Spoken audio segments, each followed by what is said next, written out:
আমরা একটা ইন্টিগ্রেটেড বা কমপ্লেক্স সোসাইটির মানুষ, ভীষণ ছোট্ট একটি দেশ এবং বিপুল সংখ্যক আমাদের ম্যান পাওয়ার। এ নিয়ে আমরা চলছি স্বাধীনতার 54 বছর। কেউ যদি বলে যে এই দেশে কোনো উন্নয়ন হয় নাই, আমি তার সাথে একমত হব না। তবে আমি স্পষ্ট গলায় এইটুকু বলতে চাই, উন্নয়নের যেটুকু সম্ভাবনা ছিল অতীতে দেশ যারা পরিচালনা করেছেন তারা এই সম্ভাবনাটাকে কাজে লাগাতে পারেননি। দেশকে বদলাবার পরিবর্তে অনেকে নিজেকে বদলিয়েছেন।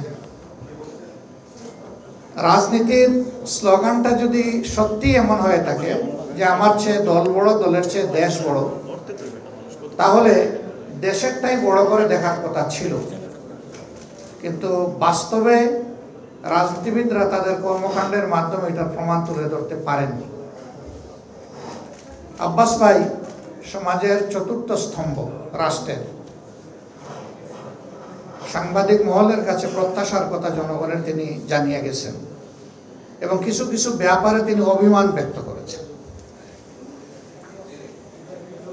তার এইটুকু বাছ বিচার আশা করি আপনারা অবশ্যই সিরিয়াস কনসিডারেশনে নেবেন। আমি ওইদিকে যাচ্ছি না। আমি শুধু এতটুকু বলবো যে বাকি যে তিনটা স্তম্ভ আছে, এই তিনটা স্তম্ভের কোনোটাই 4D ভিশনে সমাজকে দেখে না, নিজেকে দেখে না। 4D ভিশন হচ্ছে 4 ডাইমেনশনাল ভিশন, সামনে থেকে, পিছন থেকে, দুই সাইড থেকে। সোসাইটির দুই ধরনের স্টেক হোল্ডাররা এটা দেখেন, একটা অবভিয়াসলি সাংবাদিকরা দেখেন, আর একটা রাজনীতিবিদরা দেখেন।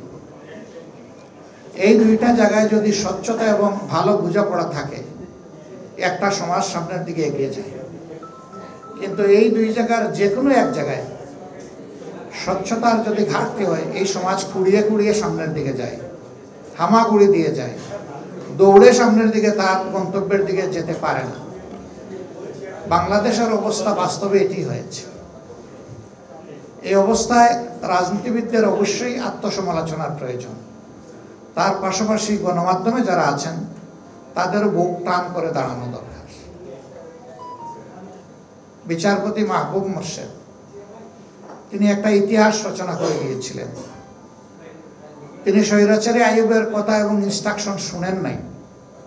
এই জন্য ইতিহাসে একজনই মাহবুব মোর্শেদ রিকগনিশন পেয়েছেন। তার রাস্তা ধরে যদি বাকি বিচারপতিরা চলতেন, তাহলে বিচারের পবিত্র অঙ্গন নিয়ে আজকে কেউ কথা তোলার, আঙ্গুল তোলার সাহস করত না। কিন্তু সেটা পারি নাই আমরা। ঠিক সাংবাদিকতার ক্ষেত্রেও তো এমন উজ্জ্বল নক্ষত্র রয়ে গেছেন। এই দেশেই, এই সমাজেই তো তার উদাহরণ আছে। আমরা খুবই এনকারেজ করি।